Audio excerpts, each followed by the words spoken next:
of conflict behind and live in peace and harmony. Fourth, it is fundamental that we reaffirmed our commitment to safeguarding the sovereignty and territorial integrity of Ethiopia and to upholding the Constitution of the Federal Democratic Republic of Ethiopia. Thus, Ethiopia has only one national defense force.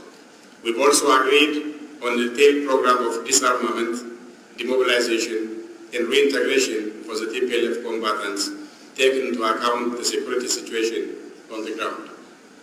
Fifth, we've agreed that the government of Ethiopia will further enhance its collaboration with humanitarian agencies to continue expediting aid to all those in need of assistance.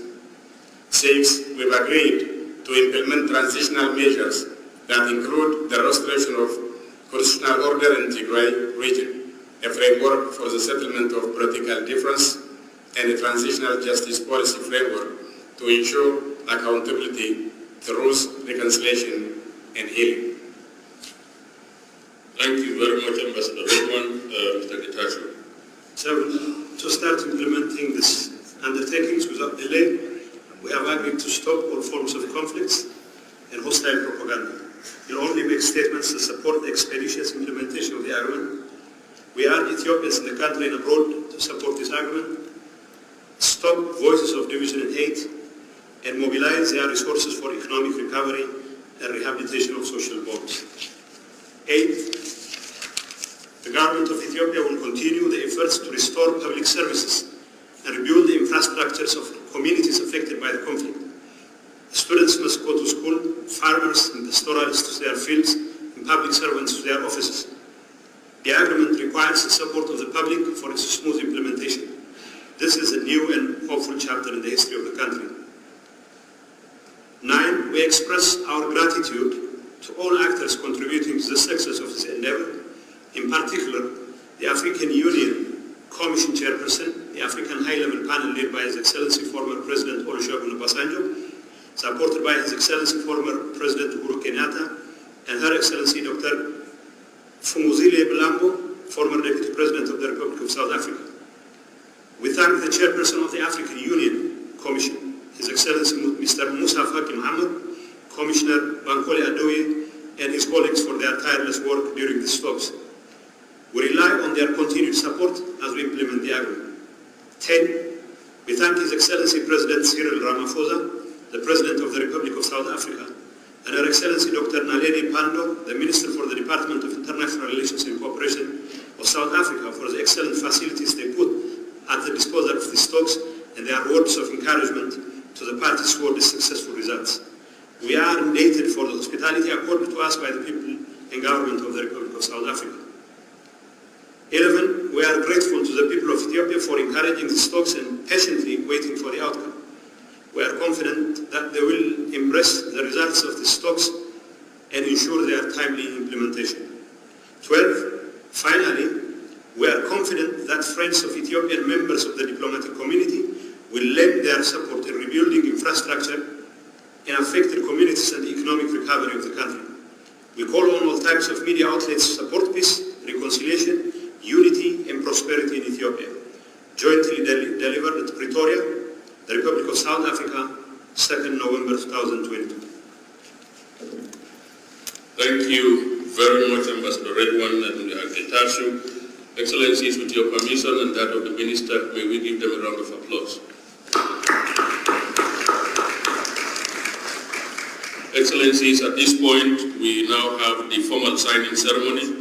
So we'll bring a table to the front, and I would like to invite Mr. Getachew Reda and Ambassador Redwan, if they can come to the table for the signing of this very important peace agreement.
copy will be given to His Excellency President Olusegun Obasanjo, the High Representative for the Horn of Africa, and the Chair of the panel. Another copy will be given to His Excellency Dr. Naledi Pandor, the Minister of International Cooperation for the Republic of South Africa. And then the final and fifth copy I will keep. I'll have to take this back to my bosses in Addis, to the chairperson of the African Union Commission. Thank you very much, Excellencies. At this point, Excellencies, we would also like to invite both Ambassador Redwan and Mr. Getachew to initial the joint statement that they read out. So if you can initial the joint statement, we'll appreciate that. Thank you. Start with Getachew, and you go to Ambassador Redwan.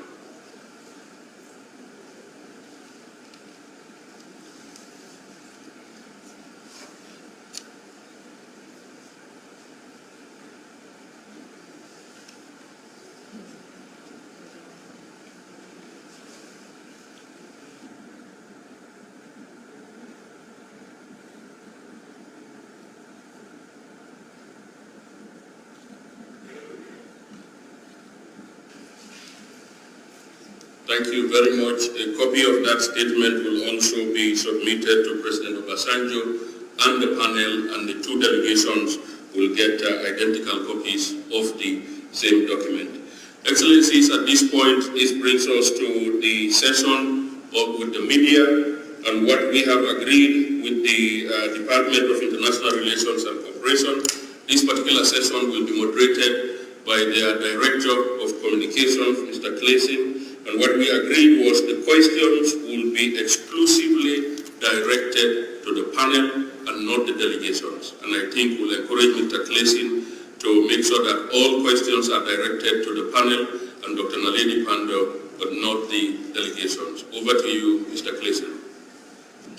Thank you very much, Excellencies. So we're doing three questions. Monkoena, please start.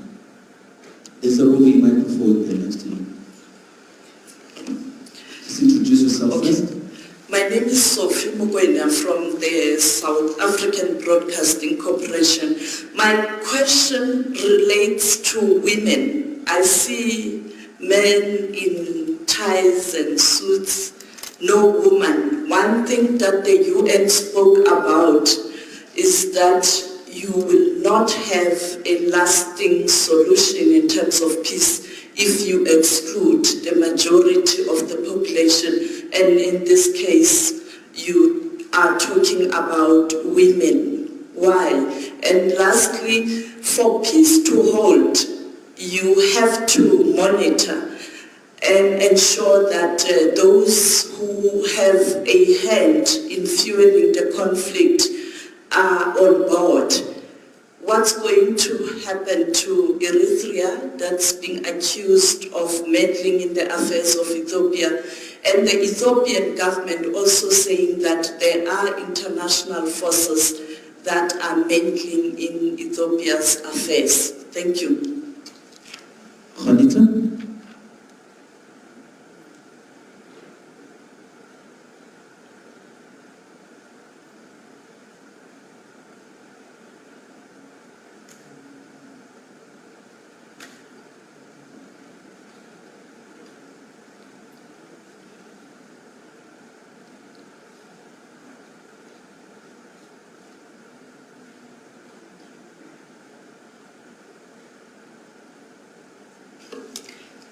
Thank you very much for the opportunity. My name is Conita Hunter from News 24 in South Africa. There has been a description of these talks today as being very tense over the past few days. If you can just give us an indication of what were some of the sticking points that threatened these talks from collapsing. And secondly, as part of this agreement, will the federal government reverse its decision to designate TPLF as a terror group? If any one of the members of the panel can please shed light on that. Thank you very much. Let's go to Reuters. That'll be the last question for this round. There's a microphone right there.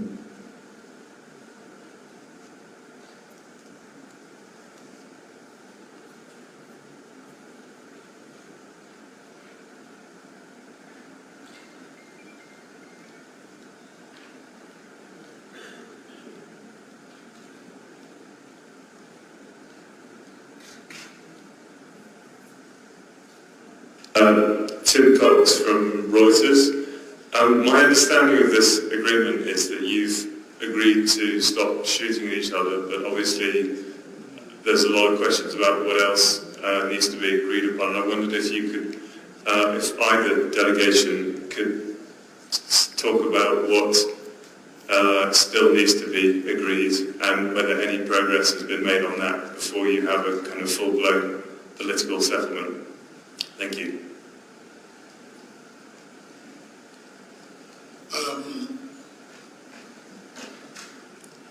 The first question is about women, probably as part of delegates, and how much is the interest of women and children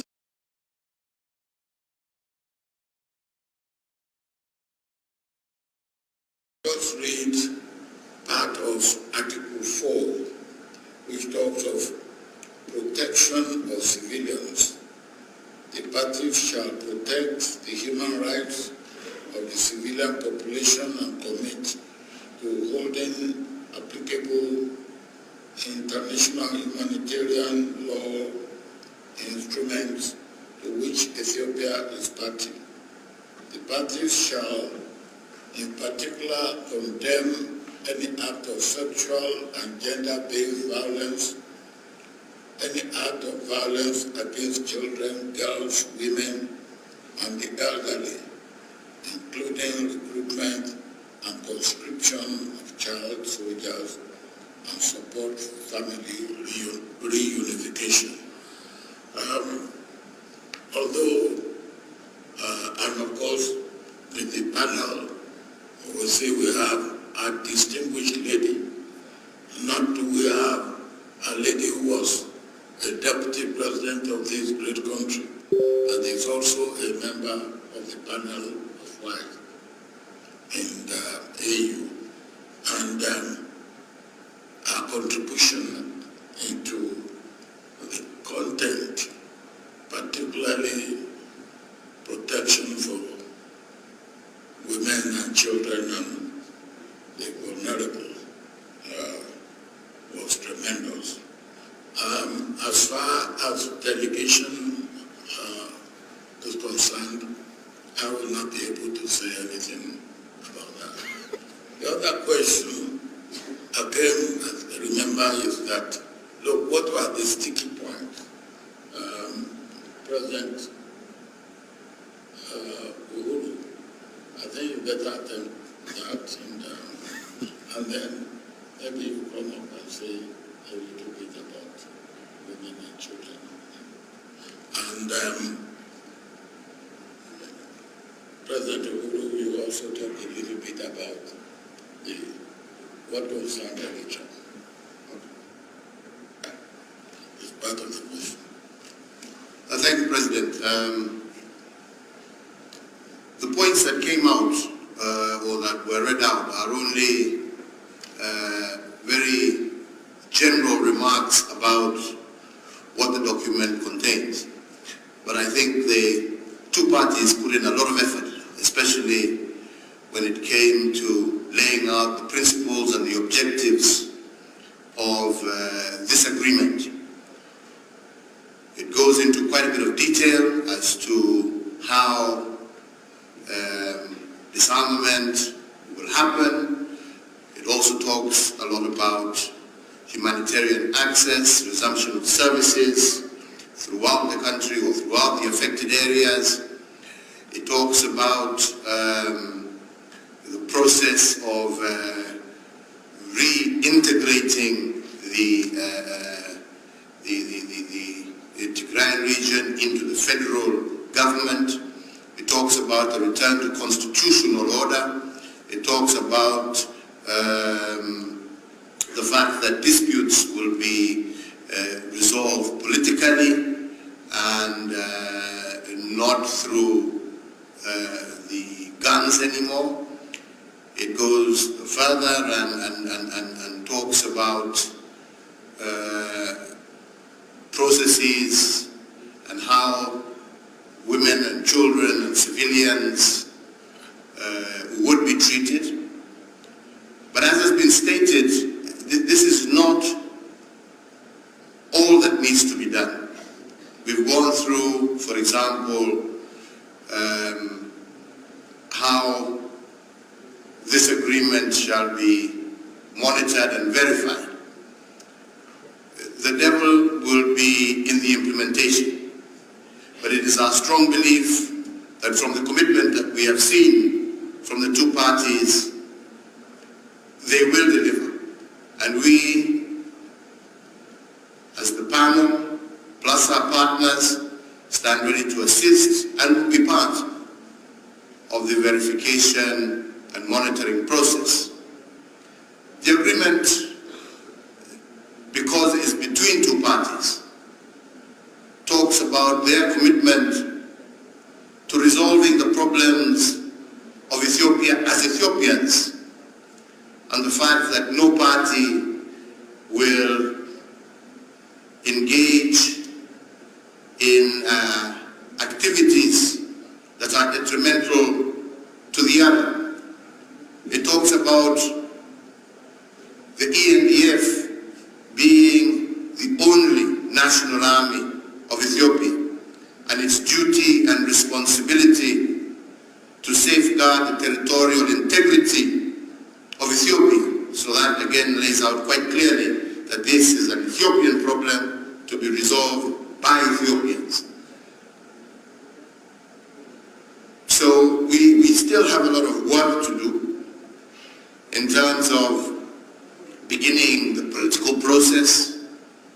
But the most important thing is the unwritten.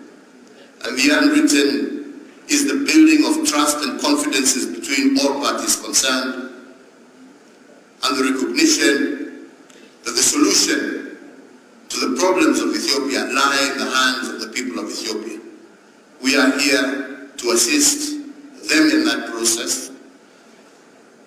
And all we can ask and call for is any destructive force from whatever part that seeks to destabilize this process, either from within or from without, should take note that the people of Ethiopia now desire peace and now desire to resolve their internal issues through peaceful means. So I think that is what I want to say. Madam Kumzile, I don't know if you'd like to add something. Sorry? Yes, thank you. Well, I would just like to say that the main thing about this agreement is the silencing of guns. And it is also about ensuring that we stop the killing.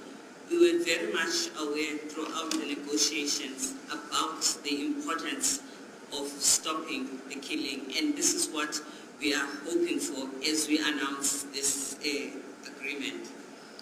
Also, Ethiopia is a complex country. These two parties are not the only two groups that are relevant for peace to happen in Ethiopia. So we are entrusting them with the responsibility of going back home to socialize this agreement, to make it acceptable, to ensure that many more people embrace and accept this agreement.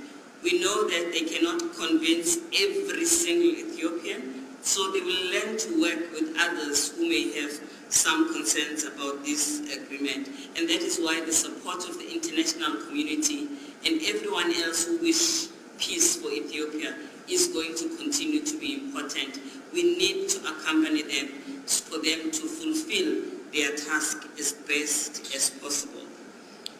On the issue of women, indeed, I think we have committed to each other on this side as the panelists that will ensure that we always have women in our teams as we move forward, and nudged the colleagues on both sides to do the same.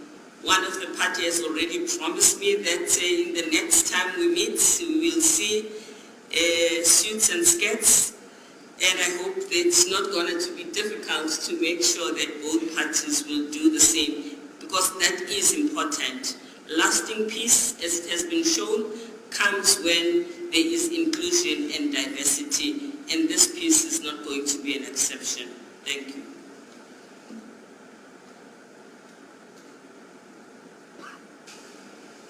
Excellency President Obasanjo, President Uhuru Kenyatta, this brings us to the end of the engagement with the media.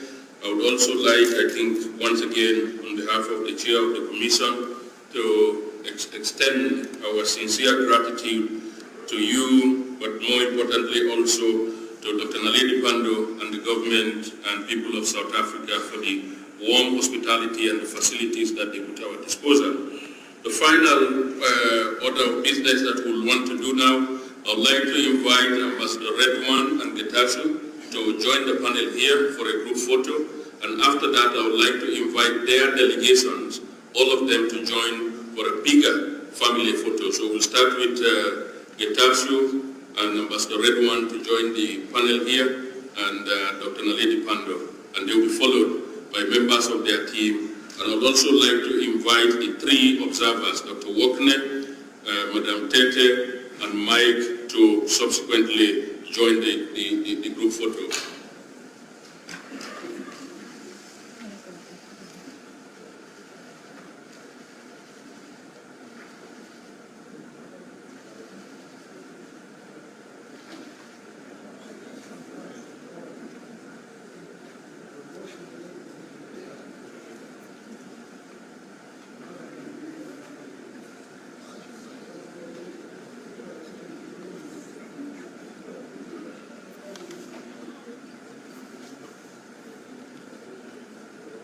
Excellencies, may I crave your indulgence and ask if you could come in front of the tables. I think that would be, thank you very much. Thank you.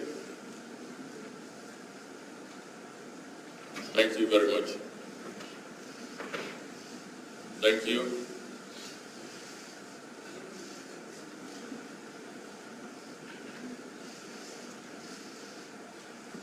May I now invite the other members of the delegations to join General Sergeant Dr. Gideon, please.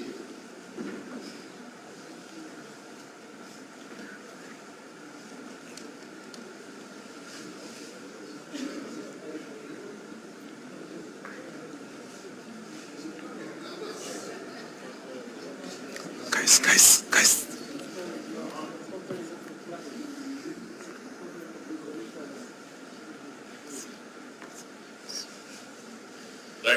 Thank you very much.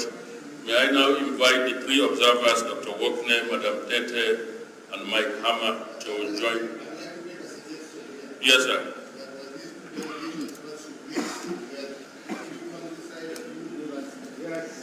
Thank you, sir.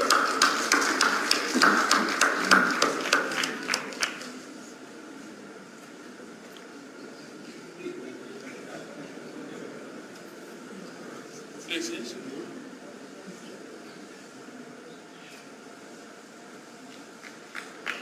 Thank you very much. Thank you.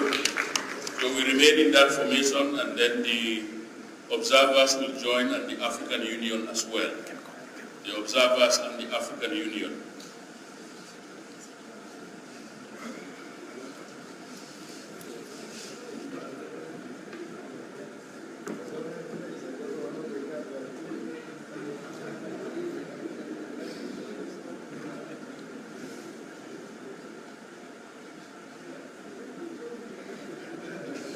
Thank you very much. May I now humbly also request I